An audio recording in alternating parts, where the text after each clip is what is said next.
Bienvenido a La Salud en tus manos, un programa que hacemos aquí en Popular Televisión y que también emiten nuestros amigos del grupo Cadena Media. Hoy vamos a hablar del colon irritable, cuyo nombre más exacto es síndrome del intestino irritable. Es un problema bastante frecuente que afecta a más del 7% de la población. En general no es grave, pero sí puede deteriorar la calidad de vida del paciente que lo presenta. En este programa vamos a ver cuáles son sus causas, si podemos prevenirlo y cuáles serían los tratamientos más adecuados. Para todo ello tenemos en el plató a los siguientes invitados. Pilar Esteban, médico especialista en medicina del aparato digestivo en el Hospital Morales Meseguer y profesora de la UMU. Muchas gracias por venir, bienvenida. Gracias a ustedes. Purificación Gómez, ya conocida en este programa, médico especialista en medicina familiar y comunitaria. Muchas gracias por venir. A ti, Juan. Puri. Carmen Alcaraz, que es psicóloga clínica. Muchas gracias, Carmen, por venir. Gracias. Y Senador Morán, médico especialista también en medicina del aparato digestivo en el Hospital de Santa Lucía, en Cartagena, y profesor de la UCAM. Gracias por venir, senador.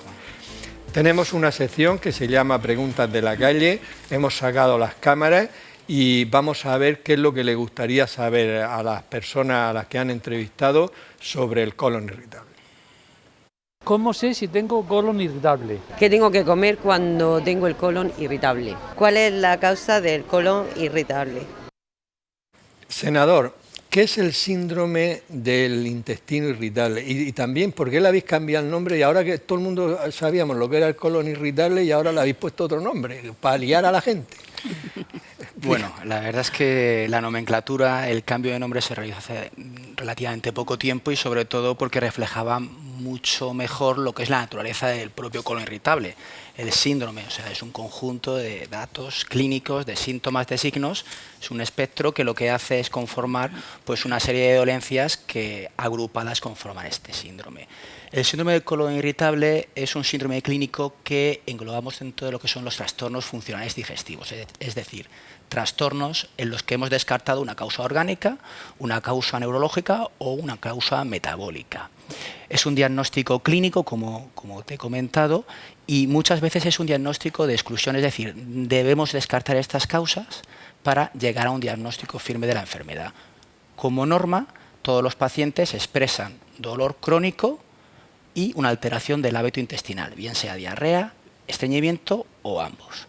Y comentarte que aproximadamente hace 2 o 3 décadas se definieron los primeros criterios clínicos que utilizaban los médicos entonces para diagnosticar este síndrome, que son los criterios de Manning. Curiosamente, solamente utilizaban series de 20 o 30 pacientes y a pesar de eso, esos criterios han sido utilizados, han pervivido al cabo de 3 décadas. Hoy en día utilizamos los criterios de Roma en su 4ª edición, que fueron publicados recientemente en el 2016 y que definen básicamente el colon irritable como dolor crónico, como te he comentado, de una cronicidad determinada que se asocia a una alteración en la frecuencia y en el número de deposiciones y, muy importante, que está relacionado con la deposición.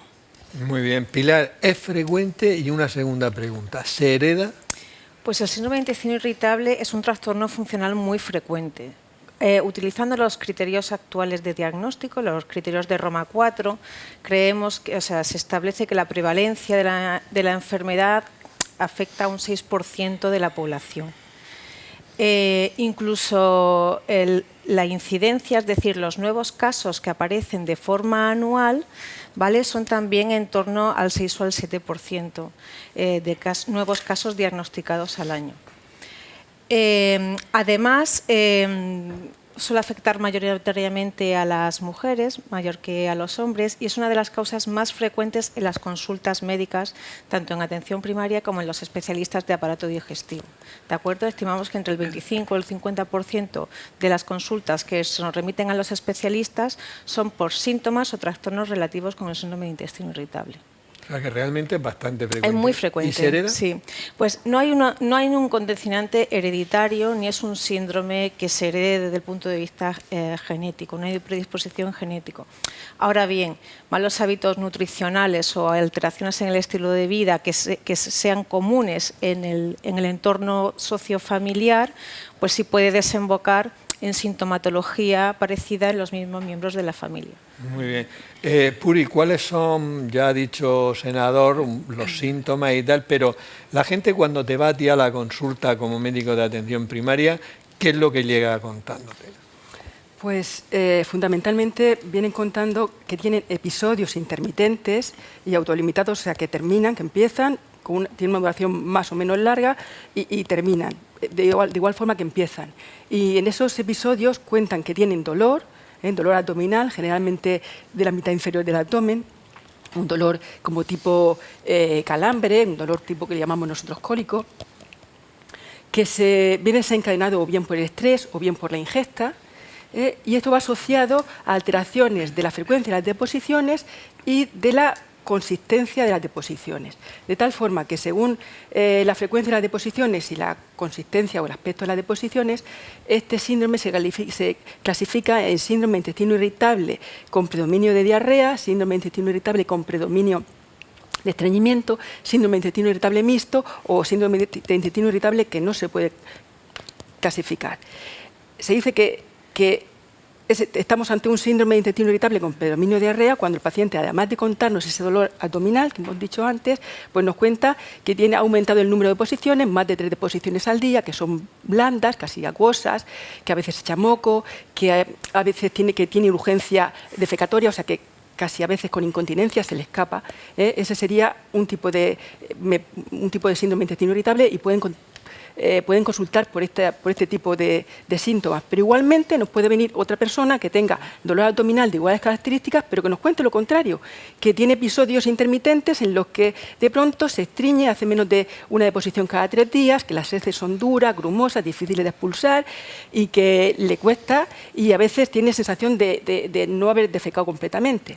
A esto, bueno, también puede venir otro paciente que nos cuente que tan pronto tiene diarrea como tiene estreñimiento, o sea, el tipo mixto. Y a esto se le puede asociar al dolor, a las alteraciones de las heces y la frecuencia defecatoria, se asocia la sensación de distensión abdominal, que suele ocurrir después de una ingesta, empeora a lo largo del día y mejora por la noche. Y al mismo tiempo nos pueden contar pues, que tienen náuseas, que tienen flatulencia, que tienen cierta dispepsia. Y luego hay otros síntomas extradigestivos que también pueden acompañar al enfermo, que nos puede decir que además se encuentra cansado, tiene cefalea, tiene insomnio o le duele la espalda. En general, los síntomas predominantes son los tipo digestivo y el más frecuente es el dolor abdominal, que es de ese tipo. Muy bien. Carmen, tú eres psicóloga. ¿Podemos decir que hay una relación entre las emociones y la salud física? Es que esto para la gente es muy importante porque a veces ellos no lo entienden muy bien. Cuéntanos. Es cierto que a veces cuesta entenderlo, pero es así, todas las investigaciones, todos los estudios van en esa línea. La salud mental, la salud emocional, la salud psicológica va muy relacionada con nuestra biología. De hecho, los últimos estudios que hay sobre el estrés nos hacen ver que acontecimientos de la vida cotidiana, tanto positivos como negativos, generan una serie de emociones que, sostenidas en el tiempo, nos pueden causar un problema de salud. Pues por ejemplo, una tristeza que se mantiene en el tiempo, una frustración, una desmotivación, pues a la larga puede hacer que la persona pues empiece a dormir mal, coma mal, hábitos saludables los vaya abandonando y claro, todo eso al final genera un problema de salud y viene por la emoción, ¿no? Al final se crea como un círculo de malestar en el que la persona se siente mal.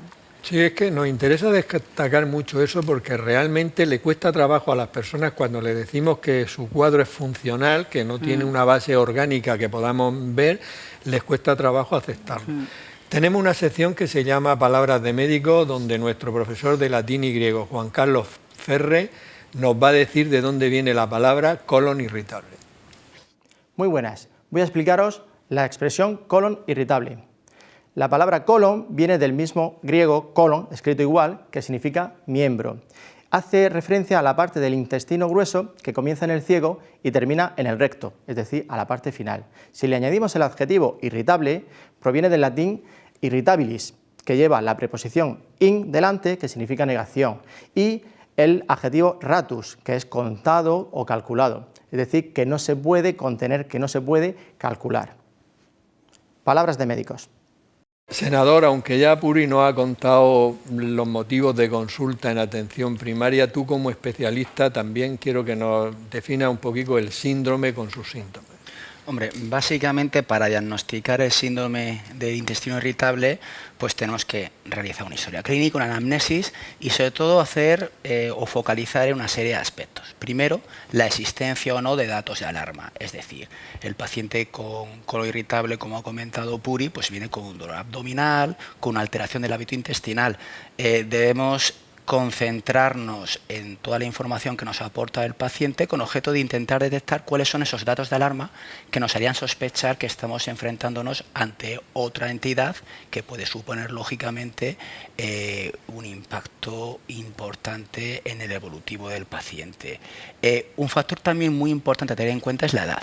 Es decir, todo el cuadro clínico que se ha comentado anteriormente por debajo de la edad mágica de 50 años, pues a priori, en ausencia de datos de alarma, lo consideramos como un síndrome de colon irritable. Ahora bien, si esos mismos datos aparecen en una persona con una edad superior a 50 años, muy posiblemente tengamos que, o nos obliga a realizar una anamnesis más detallada y en ocasiones a realizar pruebas diagnósticas que nos ayuden a descartar otro tipo de patologías.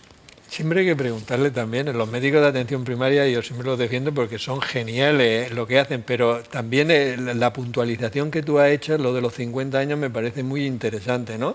O sea, si una persona tiene síntomas antes de los 50 años, lo normal es que no tenga, salvo como tú muy bien has dicho, algo que te alarme, es que tenga un colon irritable. Y ya por encima de los 50, cuidado, que ya pueden ser cosas más serias, como ahora veremos.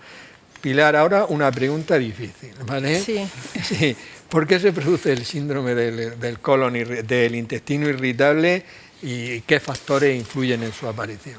Bueno, aquí hay mucho que comentar y en los últimos años ha avanzado mucho el conocimiento científico en cuanto a la etiopatogenia o el por qué aparece el síndrome de intestino irritable y bueno, los avances clínicos y terapéuticos han aumentado mucho en los últimos años. Yo básicamente defendería sería la microinflamación, ¿de acuerdo? Como mensaje de microinflamación, la hipersensibilidad visceral y la disfunción motora y la barrera epitelial, la permeabilidad de la barrera epitelial y sobre todo el condicionante de la microbiota intestinal como aspectos fundamentales en el desarrollo de la que todo eso no se estudia en la práctica clínica, pero lo que te refieres es que la microbiota es muy importante. La microbiota es muy importante y cada vez hay más estudios científicos que apoyan cómo esos cambios y las alteraciones en la microbiota, lo que también es conocido como la flora bacteriana. Todos los gérmenes que tenemos en el intestino y sobre todo en el colon. Todos los bichicos que dicen que hay más que células en todo el organismo. Hay ¿no? más que células en el organismo, queda mucho por conocer. Y un reto de la medicina o de los desarrollos científicos es saber modular esa microbiota, porque sabemos que tienen un papel fundamental tanto en nuestra defensa del organismo, en defendernos sobre los agentes tóxicos que podamos coger de la dieta o del medio ambiente, tienen un papel muy importante en la regulación, tanto en la absorción de los nutrientes y en la fermentación de todos los productos que ingerimos en la alimentación. Muy bien. Puri, una pregunta cortita. Vamos a ver, una persona, tú nos has explicado muy bien los síntomas, pero si a una persona le duele la barriga 2 días y tiene... ¿Cuánto tiempo tiene que estar con estas molestias para que diga, esto ya tengo que consultárselo a mi doctora? Bueno, eso depende, porque si una persona tiene molestias abdominales del tipo que hemos descrito anteriormente, pero no tiene, como han dicho antes, ningún síntoma o signo de alarma, es decir, no pierde peso injustificadamente, no tiene sangre en las heces, no tiene fiebre, no está por encima de los 50 años, no tiene un deterioro general. Bueno, existe más, pero no me quiero enrollar porque luego me criticas. Entonces, salvo que tenga, si tiene un dato de esto, no tiene que esperar, tiene que ir al médico inmediatamente. Pero si no es así, si tiene estos síntomas que son intermitentes, pero se encuentra bien, entonces para que podamos llegar al diagnóstico, como mínimo tienen que pasar 3 meses. Porque hemos dicho que, ya han dicho anteriormente, que el diagnóstico de este síndrome se realiza fundamentalmente por la clínica. Y los criterios, y se diagnostica por un consenso, que actualmente se llama el Consenso de Roma, Roma 4. Y este consenso nos dice que tiene que haber por lo menos los síntomas que hemos descrito antes, un día a la semana y como mínimo 3 meses. Entonces, si no nos cuenta esto durante 3 meses, que lo ha tenido durante 3 meses, pero a pesar de todo el paciente está bien, pues ese tiempo tenemos que dejarlo pasar. Otra cosa es que si el paciente comienza con esto y tiene una diarrea que no se le quita, tiene que acudir al médico, no tiene que esperar 3 meses. Ya, pero que si son los síntomas, como tú has comentado, sí que hay que darle, y de vez en cuando, y sin afectación del estado general, hay que darle un tiempo prudencial de 2-3 meses antes de consultar. Menores de 50 años. Bueno, es que efectivamente el ser mayor de 50 años es un dato de alarma que tenemos que nos hace investigar por si hay alguna otra causa distinta a este trastorno funcional que ocasione estos síntomas. Muy bien, Carmen. En las relaciones entre emociones y salud, en el tema del síndrome del intestino irritable, ¿se ve eso claramente? Sí, aparte, bueno, de las causas que están diciendo los compañeros, sí es cierto que el estrés, la ansiedad, cursa aquí de una forma, bueno, pues que genera un malestar en el paciente que hace que empeore todo. De hecho, los pacientes, cuando te llegan a la consulta, porque vienen derivados de su especialista que ha dicho que consulte con un psicólogo, pues vienen un poco así como, a mí no me pasa nada, o sea, yo realmente lo que tengo es una dolencia, pues me duele el estómago, pero yo no tengo problemas, yo no estoy loco, o sea, se quedan así como un poco fuera de juego. Y bueno, pues le dices, claro, no, evidentemente no estás loco, pero vamos a ver porque algo hay ahí que no estás haciendo una buena gestión de la emoción y debe ser que algo está empeorando ahí. Y bueno, cuando te pones con el paciente a ver un poco su situación, pues ves que tiene, bueno, pues una manera de enfocar la vida, una manera de vivir los acontecimientos o incluso los síntomas de la enfermedad que hace que eso pues empeore, no vaya mejor. Entonces sí, siempre se ve ahí la emoción y en este caso es como una dolencia que es muy emocional, tiene una parte muy emocional. Conforme llevan más años, yo lo digo por mí, que soy ya un poquito mayor, de experiencia en la clínica, y eso te das cuenta realmente que el componente psicológico es muy importante en la inmensa mayoría de las enfermedades, sí, incluso en las orgánicas. La manera de afrontarlo, la manera de encararlo es muy importante para la evolución y para el pronóstico. O sea que yo cada vez estoy más... Por eso casi siempre en la mayoría de los programas vienen psicólogos, psicólogas como tú. Creo que es muy bueno el mensaje a la gente de que no pasa nada por ir al psicólogo, y que les puede ayudar. Yo a muchos pacientes incluso les digo, no te niegues la posibilidad de mejorar, ve, ¿sabes? Vamos a ver, senador, ¿cómo se hace el diagnóstico del síndrome del intestino irritable? Pues con un bien muy preciado que tenemos los médicos y que es escaso, el tiempo. Me refiero, invertir tiempo en la consulta médica quizás sea el factor que influye más positivamente en el diagnóstico, y no solamente en el diagnóstico, sino en el tratamiento del colon irritable. Como hemos comentado anteriormente, es un diagnóstico clínico, es decir, aplicamos los criterios clínicos que están disponibles en la actualidad, en la cual hay un factor clínico, un dato clínico que es siempre fijo a tener en cuenta, que es la existencia de dolor.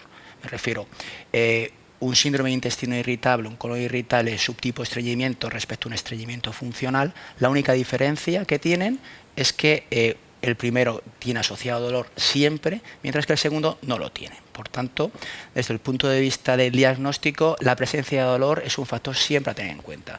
Y después, la alteración de la frecuencia y el número de deposiciones. Claro, hablar de la frecuencia y el número de deposiciones pues muchas veces puede resultar difícil con el paciente. Utilizamos una escala, que es una escala muy gráfica, que se llama escala de Bristol, en la cual se tipifica las heces según su consistencia y número. Es una gráfica muy intuitiva en la cual el paciente no tiene que describir las heces, sino que simplemente señala qué tipo más se asemejan a su contenido, y en base a eso sí podemos discernir si el colon irritable es el subtipo diarrea y subtipo estreñimiento. Por tanto, entrevista clínica, prestar especial atención a los datos clínicos, dolor abdominal y a la alteración del hábito intestinal. Son los datos predominantes que utilizamos. Y bueno, lo que hemos comentado anteriormente, descartar afecciones orgánicas basados en los datos de alarma y también en la edad. Importante, no existen biomarcadores en la actualidad que nos puedan diagnosticar la existencia de un colon irritable. Por tanto, a fecha de hoy sigue siendo un síndrome de diagnóstico estrictamente clínico. El futuro, no sabemos si habrá algún biomarcador, que ya están en investigación y recientemente se ha presentado algún estudio en el que aparentemente hay resultados prometedores, pero todavía es un diagnóstico clínico. O sea que es posible que en el futuro tengamos un análisis, un biomarcador que nos diga esta persona puede tener un colon irritable, ¿no?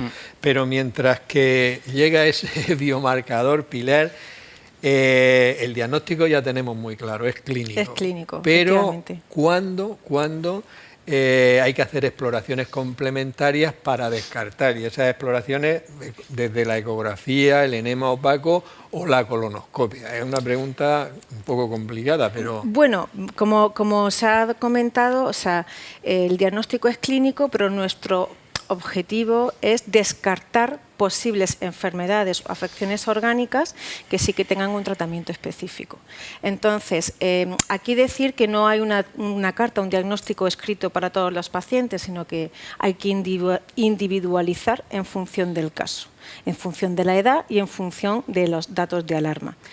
Como medida básica, una vez ya realizada una historia clínica exhaustiva, pues qué poco con una analítica general, con ver reactantes de fase aguda, con una serie de determinaciones en la analítica que nos hagan detectar si puede haber alguna causa inflamatoria. Sí, por lo de reactante de fase aguda es lo que la gente entiende, que no tenga la velocidad alta, la proteína C reactiva, etcétera. Y bueno, un marcador nosotros que utilizamos muy específico, que es la calprotectina fecal, que se utiliza en determinación en heces y que diferencia con bastante bien pues lo que puede ser un proceso inflamatorio o infeccioso de un trastorno funcional. ¿Vale? Luego, en cuanto a técnicas de imagen, pues, bueno, el enema opaco desde mi punto de vista queda totalmente relegado, o sea, eso ya...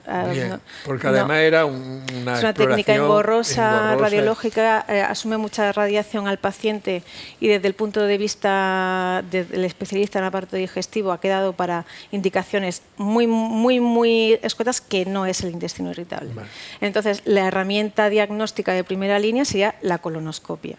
¿De acuerdo? Sobre todo para descartar pues, patologías con enfermedad inflamatoria intestinal, un cáncer de colon, otros síntomas, otros datos orgánicos.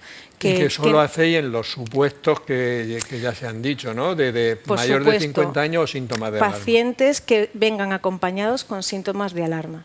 Luego también es importante destacar, por ejemplo, pacientes que no tienen 50 años ni tienen síntomas de alarma, pero que te vienen refiriendo una clínica muy relacionada con la alimentación, con distintos tipos de alimentos.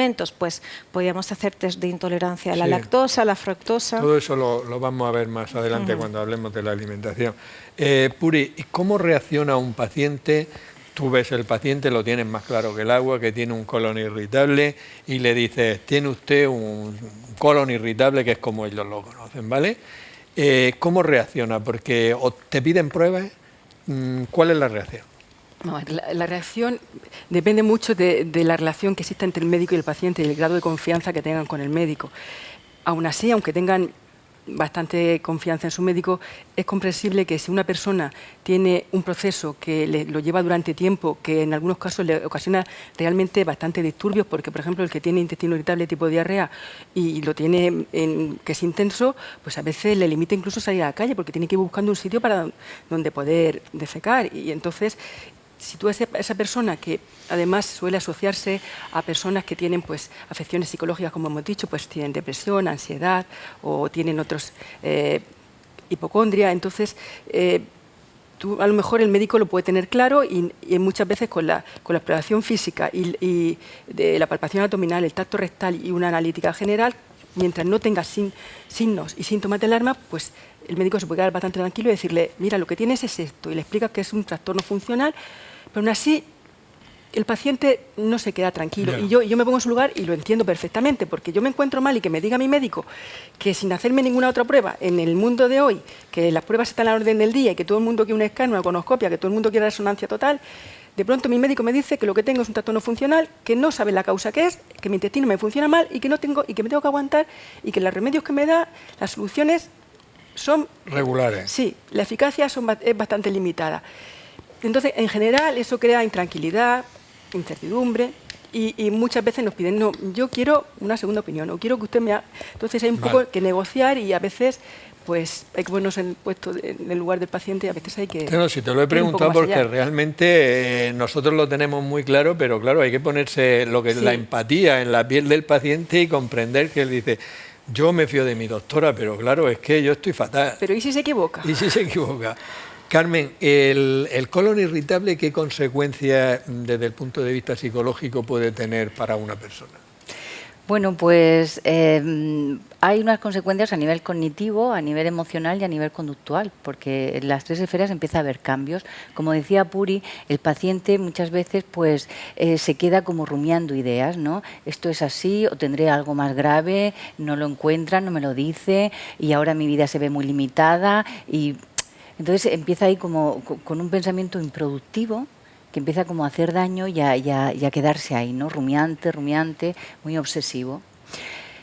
Luego todo eso, claro, genera un malestar, genera un sentimiento muchas veces de rabia porque se ve limitado, se ve como enfermo, no entiende muy bien, le puede llevar a sentimientos de tristeza.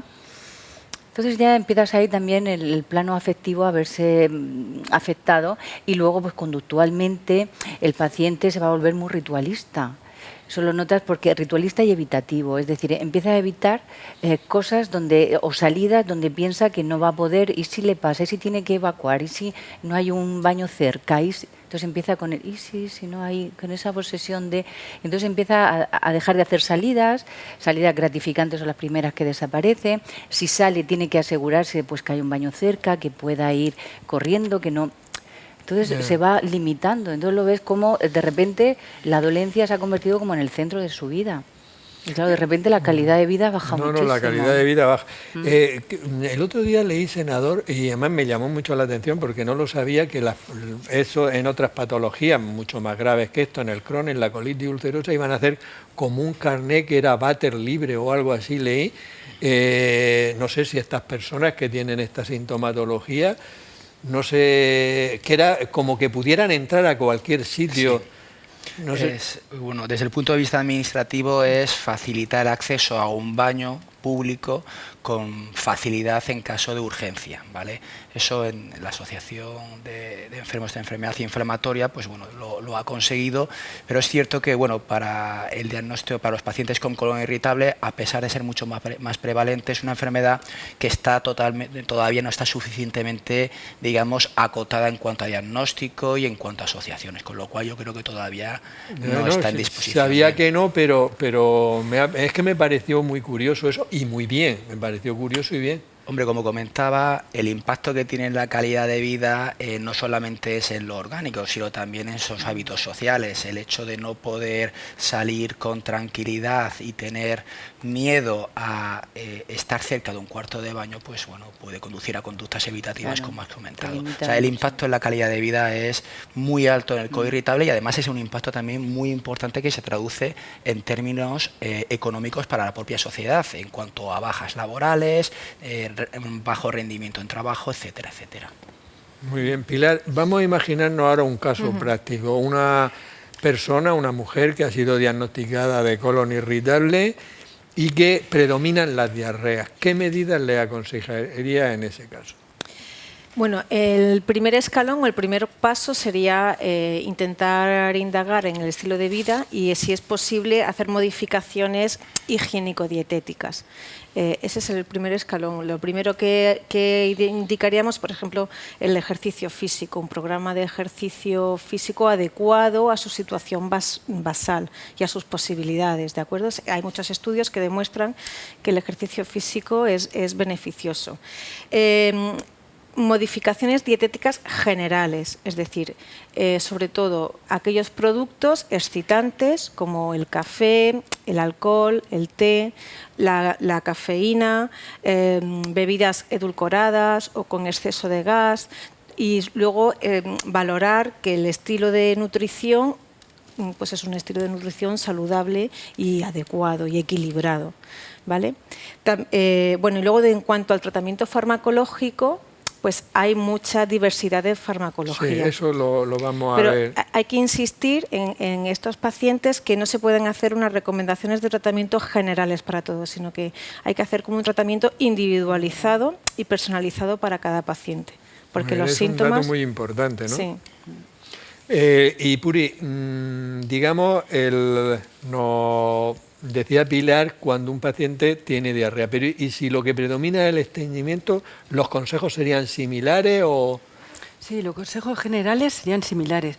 Yo incidir un poco que es muy importante explicarle al paciente en qué consiste su enfermedad, porque a veces la explicación ya contribuye un poco a aliviar la sensación de inconfort y los síntomas. Por supuesto, fomentar el estilo de vida saludable, lo que ha dicho ella, el ejercicio, una dieta equilibrada, rica en agua, evitando, como ha dicho ella, el café, el alcohol, las cosas especiantes y sobre todo los pacientes ellos mismos se estudian y saben qué alimentos les sientan mal o qué situaciones estresantes les desencadenan el brote. Entonces, esos hay que evitarlos. Ellos mismos ya lo evitan, ya vienen diciendo, yo esto me lo he quitado porque me sienta mal. Lo han comprobado y pues eso funciona.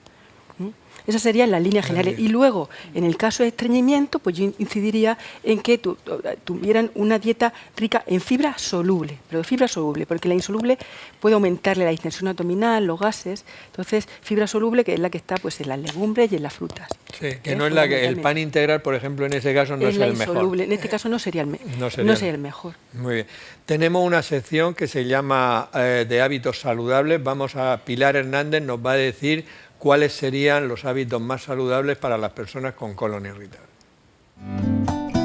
Lo primero es importante conocer que el síndrome de intestino irritable es una alteración funcional del tracto gastrointestinal, que normalmente cursa como sintomatología común, tiene dolor abdominal y puede cursar con una alteración en el hábito intestinal. Yo lo primero que recomiendo es un diagnóstico por parte del digestólogo y una vez que se ha establecido el diagnóstico es importante que el paciente pues, vaya a una consulta nutricional con un especialista para que, en principio se recomienda que el paciente pues, tenga unos hábitos saludables de vida, tanto de alimentación pues, como de vida.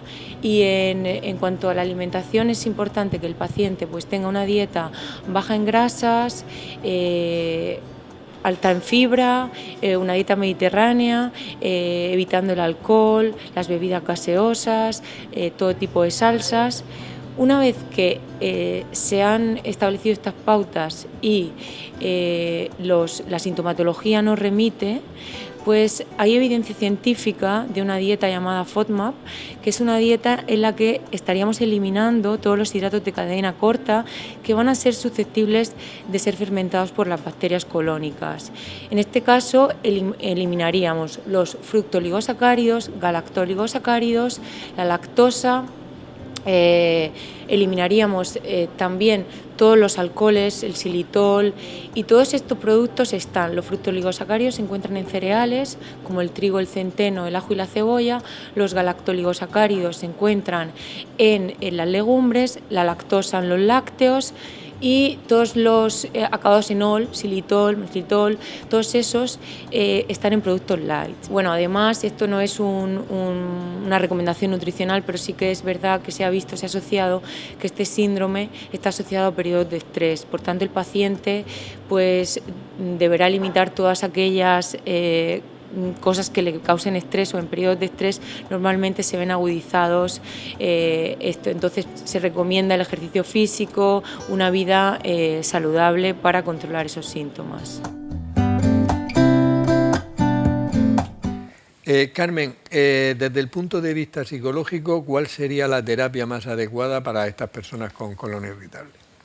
Bueno, yo creo que lo más acertado en este caso pues, sería la terapia cognitivo-conductual, porque como he dicho antes, habría que trabajar todo ese pensamiento que le lleva a ese estrés emocional y luego habría que trabajar la conducta, porque como hemos dicho va a ser una conducta muy evitativa, va a evitar paciente va a evitar ciertas salidas y se va a convertir en muy ritual, y entonces hay que trabajar todo eso. Entonces yo creo que sería un tipo de terapia muy acertada porque tiene muchas estrategias y muchas técnicas. O sea que tenéis una estrategia definida perfectamente para este tipo de problemas. Sí.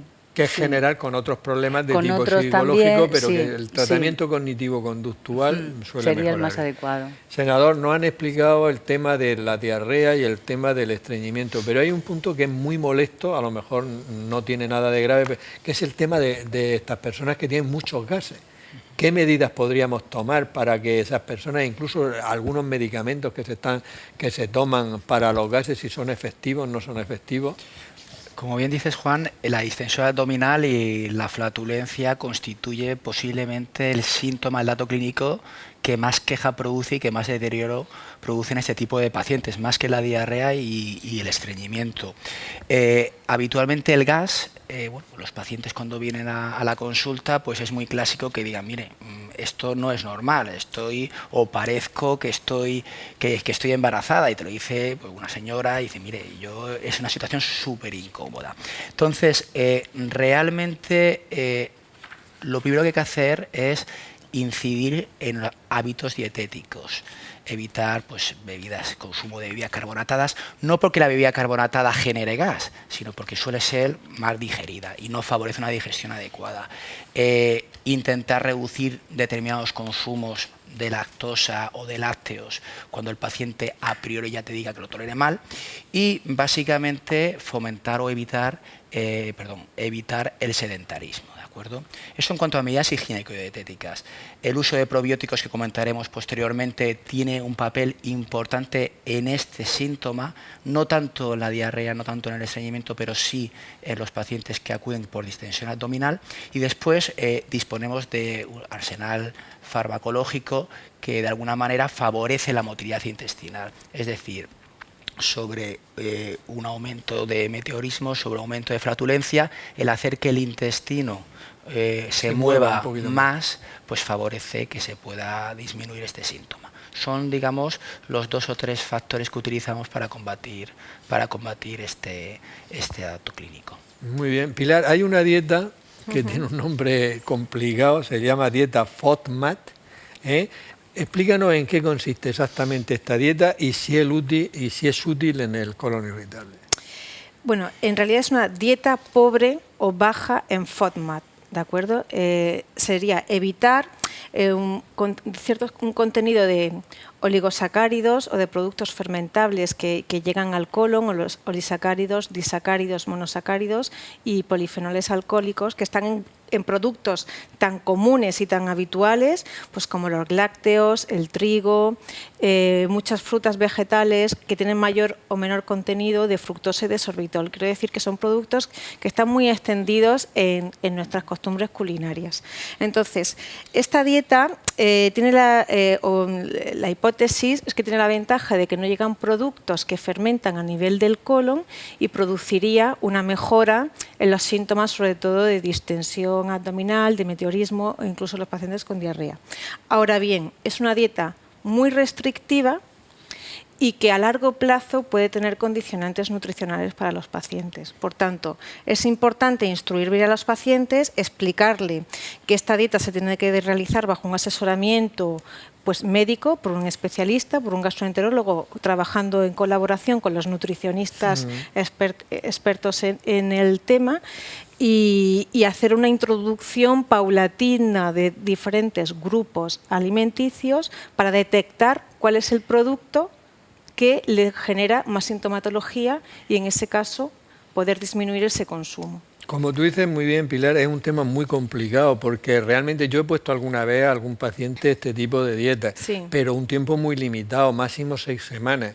Se recomienda hay varias estrategias, pero la más extendida se recomienda hacer una dieta baja en FODMAP durante 4 o 8 semanas y luego ir reintroduciendo grupos de alimentos concretos cada 3 o 5 días y reevaluar síntomas. Claro, pero es que, como tú dices muy bien, es que realmente le quitas cereales, le quitas muchas frutas, le quitas muchas legumbres, es decir, es que hace una dieta realmente, como tú lo has explicado perfectamente, muy restrictiva, y luego es complicado porque a veces ellos no definen bien cuando le incorpora un alimento en tan poco tiempo, si es complicado. Es complicada, por eso es muy importante el asesoramiento por especialistas y el trabajo conjunto con nutricionistas expertos, para que monitoricen bien la retirada y la introducción de los alimentos. Puri, antes ha comentado un poco, senador, también estos pacientes, claro, estos pacientes están un poco desesperados, vamos a ser claros, y están un poco desesperados porque pasan por distintos médicos, el especialista de digestivo, vienen al endocrino porque hacemos nutrición, etcétera, pero están un poquillo desesperados. Entonces ellos empiezan a quitarse cosas y al final se pueden llegar a desnutrir. Por ejemplo, una de las cosas que se quitan es la lactosa y disminuyen mucho la fructosa. ¿Tú qué opinas de eso, Puri? Bueno, yo quiero resaltar que no se ha identificado en ningún alimento que sea causa de intestino irritable. Por lo tanto, a priori no hay por qué quitar ningún alimento. Ahora bien, sí que es verdad que con respecto a la fructosa y la lactosa, pues se ha visto que es muy frecuente la coexistencia del síndrome de intestino irritable y de intolerancias alimenticias. Entonces, a priori no hay que quitar, pero ahora si el paciente me cuenta o él mismo percibe que cada vez que toma leche o algún derivado de la leche se desencadena un brote y empieza con la diarrea, empieza con la distensión abdominal, con los gases y con el dolor, pues evidentemente se lo quitaríamos y sobre todo le haríamos una prueba de intolerancia a la lactosa y si es con la fruta o con la fructosa para llegar al diagnóstico. Y entonces sí, evidentemente se lo quitaríamos, pero no como norma general a todos. Claro. Si bien a lo es mejor verdad, sería mejor tomar yogur, que es un probiótico en vez de la leche, que además tiene menos lactosa, ¿no? Sería un consejo bueno. Sí, siempre y cuando sepamos que eso es la causa, porque como tú bien dices, pues existen muchos factores de confusión, porque cuando uno no toma solo leche, toma leche y a lo mejor más cosas y no puede a lo mejor identificar realmente qué es lo que es. Y entonces suprimir un alimento tan importante sin estar seguro de que esa es la causa no me parece procedente. Senador, y el tema del gluten. ¿En estos casos sería aconsejable suspender el gluten? Vamos a ver, realmente en los últimos años se ha puesto de moda múltiples dietas y una de ellas es la dieta sin gluten sin ser celíaco. Hombre, creo que es función nuestra desde este tipo de programas resaltar que una dieta sin gluten se debe realizar única y exclusivamente si eres un paciente celíaco. Y para eso hay unos procedimientos diagnósticos perfectamente estandarizados que hacen o que diagnostican a un paciente. Es decir, la dieta sin gluten siempre se debe hacer en un paciente celíaco. Ahora bien, en los últimos años se han identificado diferentes sensibilidades o enteropatías al gluten que se denominan no celíacas. Se cree que se deben a diversas alergias a otros componentes del trigo. Con lo cual, hay un subgrupo de pacientes muy pequeños que, a pesar de no ser celíacos, al retirarle el gluten, pueden mejorar de su sintomatología. Pero incidiendo un poquito en la definición del trastorno del colon irritable y comentando también, cogiendo un poquito los comentarios de Puri, realmente un colon irritable es un trastorno funcional digestivo en el que descartamos cualquier afección orgánica, metabólica o neurológica. Es decir, si el paciente tolera más la lactosa, debemos quitarle la lactosa. La fructosa, debemos quitarle la fructosa. Y en este caso, el gluten. Si clínicamente lo tolera mal, pues habrá que restringirlo. Y si es celíaco, habrá que quitarlo. Perfecto. Tenemos una sección que se llama pruebas médicas, una de las que hemos comentado, aunque no es la más importante, desde luego es la ecografía abdominal. Vamos a ver lo que nos cuentan sobre esta prueba.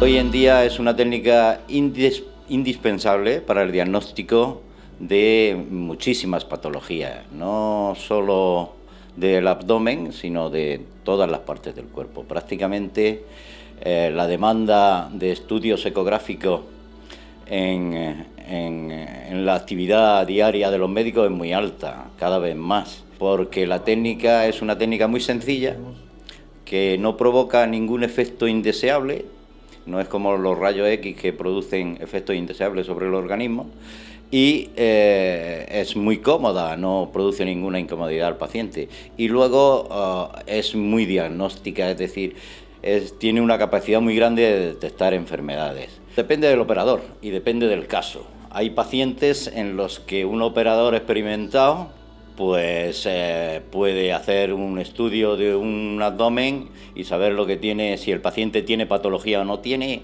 y ya si no tiene, no entretenerse más, pues puede que tarde 5 minutos, como mucho.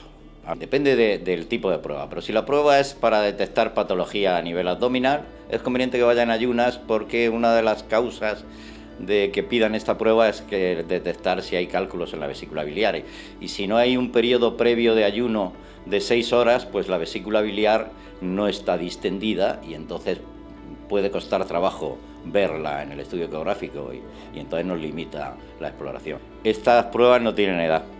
Se hacen desde el recién nacido, incluso dentro del útero, ya se hacen ecografías para el diagnóstico en feto. Se hacen al recién nacido, como digo, y luego ya hasta que el paciente vive. En cualquier edad se puede hacer una ecografía sin ningún problema. Se echa una crema en la piel para que contacte bien el traductor con la piel y no haya aire por medio, para que la imagen sea buena, de calidad. Y solamente eso, el poco frescor que pueda producir eso, si está calentito, pues nada, prácticamente no notan nada.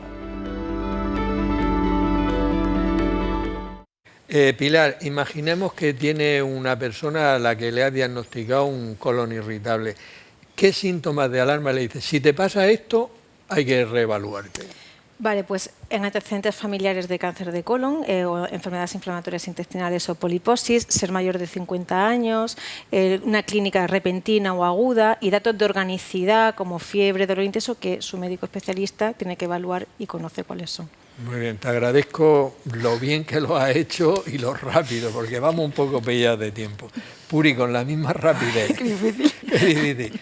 A ver, yo te voy a preguntar fármaco y tú me dices su utilidad. Lo digo por adelantar. No, por ejemplo, te hago yo el resumen. Venga, hazme tú el resumen. Venga, teniendo en cuenta fármacos de que, para el tratamiento. Vale, te digo, teniendo en cuenta de que ningún fármaco cura la enfermedad y tampoco cambia la evolución de la enfermedad. Teniendo en cuenta eso, que los fármacos son fundamentalmente sintomáticos, decimos, si el paciente tiene estreñimiento, lo que le voy a indicar, aparte de la dieta que hemos dicho, es fibra soluble.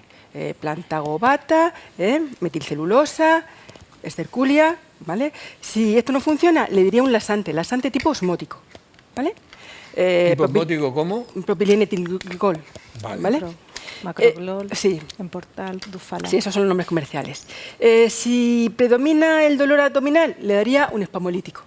Tipo espasmostil. Podemos decir nombres porque es el que conoce podemos todo el decir mundo. Nombres. Venga.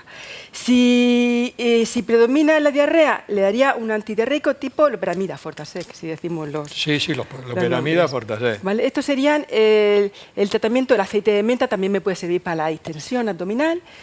Y estos serían los síntomas fundamentales de primera línea. Luego hay otros medicamentos más de segunda línea, como pueden ser los antidepresivos tricíclicos o los inhibidores de la captación de serotonina, los fármacos agonistas y antagonistas de la serotonina, que creo que se va a hablar ahora, y otros fármacos, pues los que intervienen sobre los canales no clorhídricos, ¿no? Pues otros que quizás el especialista sea digestivo. Muy bien.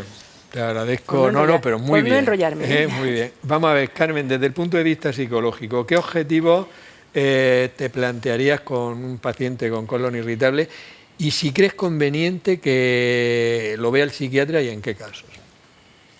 Bueno, los objetivos que me plantearía sería, para empezar, como ha dicho Puri, pues sería muy importante la psicoeducación en cuanto a la enfermedad. El paciente tiene que saber qué le pasa, por qué le pasa, y eso tranquiliza bastante. Luego sería un objetivo también buscar los estresores externos que le causan pues las crisis. También estresores internos, ¿no? Como ante qué cosas yo me siento peor o me activo más.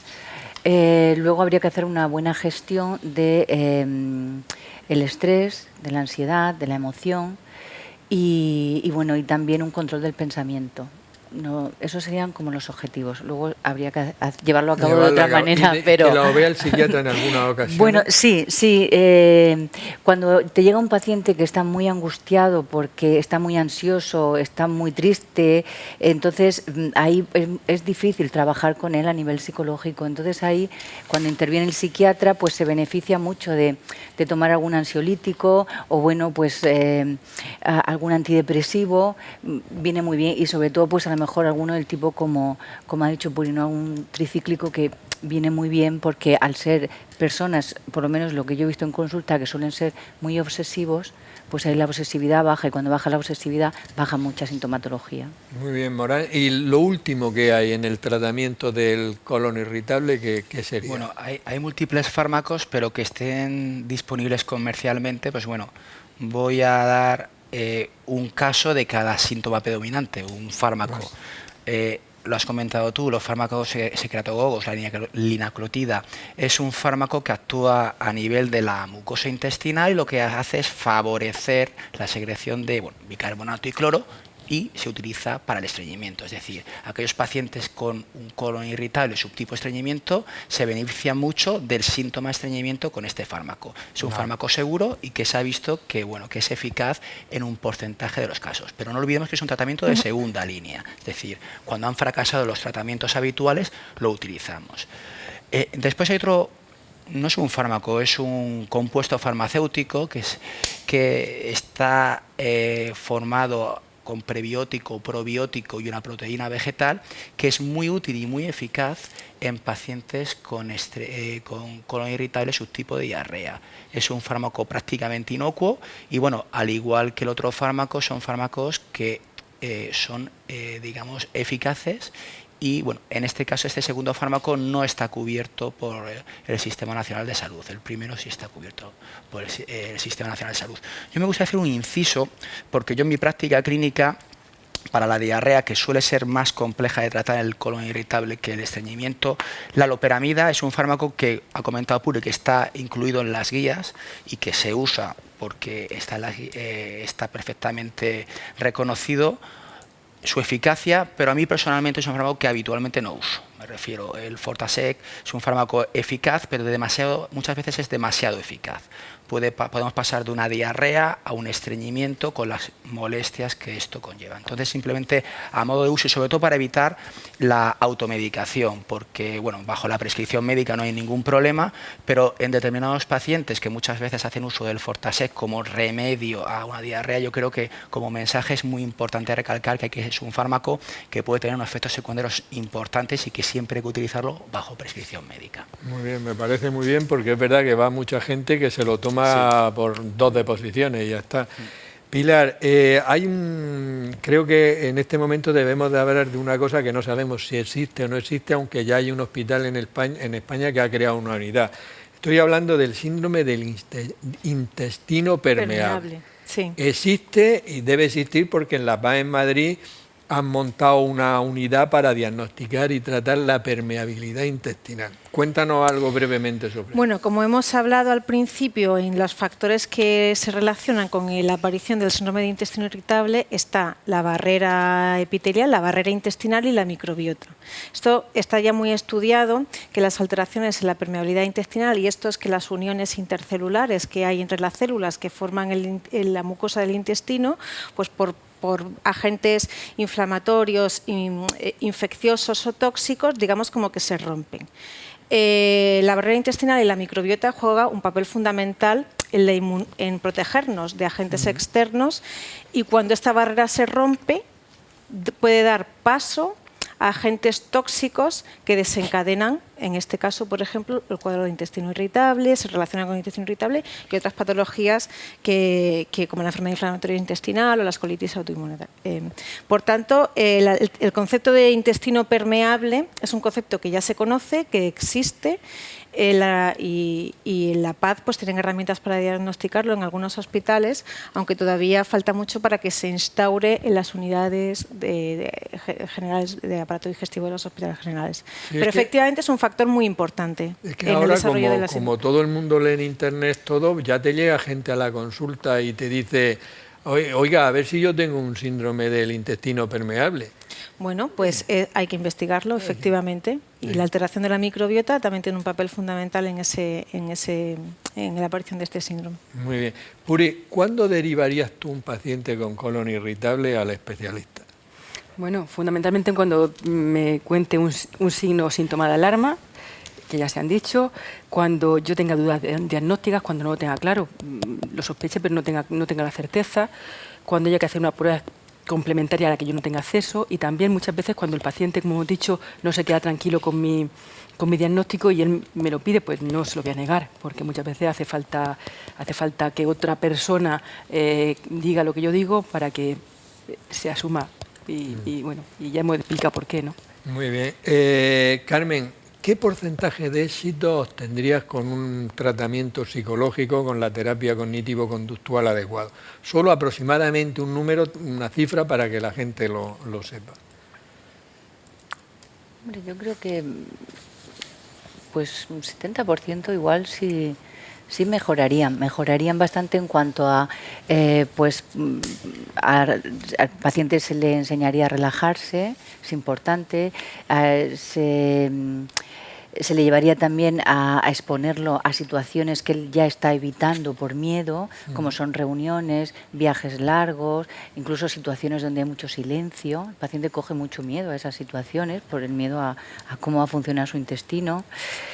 Y el cambiar un poco esa manera de percibir lo que le está pasando, de esa forma tan catastrofista que tiene, ese pensamiento tan obsesivo, bueno, pues cuando vas trabajando todo eso y va normalizando, de repente el paciente siente bastante tranquilidad, o el malestar desaparece en cuanto a toda esa parte psicológica. Un 70% de mejoría bastante en eso es bastante importante, ¿no? Pilar, muy rápido también, ¿qué bulos circulan en Internet con respecto al colon irritable? Es que incluso en los medios de comunicación, en periódicos serios y tal, sale una página que la he visto yo ahí diciendo, ¿tiene usted un síndrome del intestino irritable? No sé qué tal, que es publicidad pura y dura, lo dan como publireportaje, sí, pero es publicidad. Bueno, pues bulos muchos, ¿de acuerdo? Al ser una enfermedad funcional sin un tratamiento etiológico, pues sobre todo los pacientes, pues yo diría que en el tema de la alimentación y en las dietas, ¿de acuerdo? Ahí hay muchísima controversia.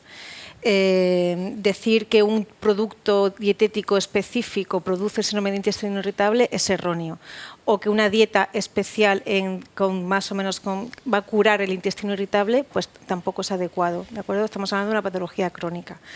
Luego también sobre el tema del origen psicosomático nervioso, decir que el origen es solamente y exclusivo por el estrés o por la ansiedad, pues no, o sea, es un factor muy importante que condiciona la enfermedad, pero hemos visto que tiene múltiples factores etiopatogénicos, con lo cual el estrés no es el único, ¿de acuerdo? Había que trabajar en el estrés y en otros. Decir que es un síndrome que solo afecta a mujeres, pues tampoco, es más frecuente en mujeres, pero también es frecuente en hombres. O decir que el café produce síndrome de intestino irritable, pues tampoco, puede empeorarlo, pero no lo produce. O que puede producir cáncer, pues no, el síndrome de intestino irritable es una enfermedad que tiene sus controversias en cuanto a calidad de vida, pero no es grave y no va a desarrollar, ni tiene nada que ver con el cáncer de colon, ni va a favorecer el desarrollo de neoplasias digestivas. Así a grandes rasgos que podríamos estar una hora hablando sobre bulos, porque además ahora, sobre todo en el tema de la dieta y de la alimentación, hay mucha controversia y yo creo que es uno de los aspectos que más controversia genera en la población. Sí, yo de hecho veo muchos pacientes a la consulta que me van porque un médico de atención primaria, un especialista de digestivo, como tú has comentado, nos lo manda a un endocrino y tal y cual por el tema de la alimentación. Me dicen que ya estamos pasados de tiempo, 5 últimos minutos para que cada uno de vosotros algún mensaje. Nos quedan, yo tengo aquí bastantes más preguntas preparadas, pero yo espero y deseo que pronto tengamos un portal de salud aquí en la UCAN y haremos esas preguntas y las pondremos. Voy a empezar por ti, tu minuto de gloria. Carmen. Bueno, pues yo diría que, como bien dice Pilar, el estrés no es la causa, pero sí que el paciente, pues a nivel emocional, se perturba mucho. Entonces, sí creo que que acompañar una terapia psicológica ayudaría mucho en cuanto a los síntomas y en cuanto a que la vida del paciente siga teniendo calidad y siga lo más normalizada posible. Muy bien. Pilar. Bueno, pues yo me quedaría sobre todo con mejorar los hábitos nutricionales y los hábitos higiénico-dietéticos del paciente. Creo que es una obligación de todos los médicos incidir en este aspecto y mejorar, hacer prevención primaria y cambiar de los estilos de vida, asesorar en una nutrición equilibrada, no excluyente, y solamente restringir las dietas restrictivas a un subgrupo muy específico de pacientes con síntomas relacionados con la dieta y siempre bajo estricto control médico y por nutricionista experto. Muy bien. Puri. Yo quizás tranquilizar un poco al paciente y decirle que si se ha llegado a ese diagnóstico, pues que consideren que es una enfermedad funcional, no le funciona bien su intestino, no tiene ninguna causa orgánica que produzca esta afección, que tiene un poco que estudiarse ellos mismos y un poco ir con su médico intentando ver qué instrumentos de los que tenemos pueden resolver o mejorar su proceso. Senador. Bueno, yo creo que se ha dicho prácticamente todo. Es una enfermedad muy prevalente con un alto impacto en la calidad de vida y que, bajo mi perspectiva personal, con el tiempo adecuado se puede tratar y se puede mejorar de manera significativa la calidad del paciente, haciendo o incidiendo tanto en el ámbito nutricional como en el ámbito psicológico y, en último caso, utilizando los fármacos que, bueno, gracias al conocimiento cada vez más amplio de la fisiopatología del colon irritable, disponemos en la actualidad y cada vez serán más eficaces. Bueno, pues yo creo que daros las gracias en primer lugar, porque realmente creo que para las personas que tienen un colon irritable, este programa yo creo que va a ser tremendamente útil, porque distintos especialistas, médicos de atención primaria, psicólogos y tal, habéis coincidido prácticamente en todo, es que es un problema serio, que es muy molesto, pero que tienen grandes posibilidades de mejora. Y yo creo que el mensaje de que hay grandes posibilidades de mejora es muy importante. También insistir en que tiene que ser un tratamiento individualizado, no valen las mismas pautas para los pacientes. Y la variabilidad clínica del síndrome pues es muy amplia. Lógicamente que haya que individualizar. Efectivamente. Pues muy bien, por mi parte nada más, despedirnos hasta la próxima semana en un nuevo programa de La Salud en tus manos. Que seáis muy felices.